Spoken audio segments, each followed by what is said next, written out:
Сәлеметсіңдер ме, құрметті оқушылар? Бүгінгі өтетін сабағымыздың тақырыбы сәндік гүлдер түрлері. Гүл өсіру шаруашылығындағы көктемгі жұмыстар. Сабақтың мақсаты сәндік бақ өсіру мен гүл өсіру шаруашылығында көктемгі жұмыстар жүргізу. Қауіпсіздік техникасын қадағалап, оның маңыздылығын сезіне және демонстрациялай отырып, материалдар мен құралдарды қолдану.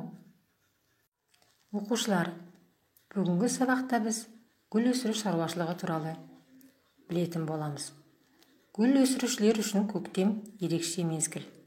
Көктемде топырақты құнарландырып, тұқым себеді, көшеттер отырғызамыз. Олай болса, балалар, суреттерге назар аударайық. Қандай гүлдердің түрлерін берілген? Қандай гүлдерді білесіңдер? Үйлеріңде не бақтарында қандай гүлдердің түрлері бар? Олардың қайсысы бір жылдық, қайсылары көп жылдық гүлдерге жатады? Кәне, анықтап көрейікші. Гүл өсіру шаруашылығы. Орысша световодство, ағылшынша flower cultivation. Кәне, дауыстап айтып көрейікші қыздар. Сәндік гүлдер қай жерді болсын әсем етеді. Үйді, даланы, бау-бақшаны құлпыртады. Олай болса, гүл отырғызатын кезде бау-бақшаны құнарлы жерін таңдап алуымыз керек. Сонымен қатар, онда құрал жабдықтарды да қауіпсіздік ережесі бойынша қолдана білуіміз керек. Иә, қыздар, гүлді біздің қазақта қыздарға теңейді, гүл жайқалып өтсе, жердің көркі, қыз өссе, елдің көркі деген мақал бекерден бекер айтылмаса керек. Олай болса, әрқайсымыз гүлді үйде болсын, далада болсын, жақсылап, баптап өсіре білейік, қыздар. Оқулықтарының 95-ші бетін қараңдаршы. Гүлге қатысты аңыз ертегі көп. Аңыз бойынша бақыт сарғалдақтың бүрін мекен еткен екенде.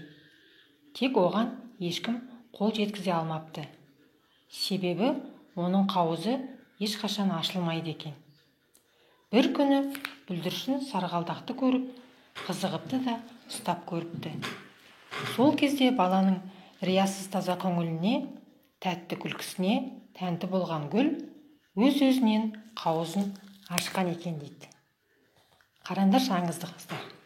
Яғни гүл өсіргенде де көңілмен, көңілді болып отырғызған гүлің жайқалып өседі екен. Бау-бақшаның жайқалуына адамның көңіл күйі де әсер етеді екен, қыздар.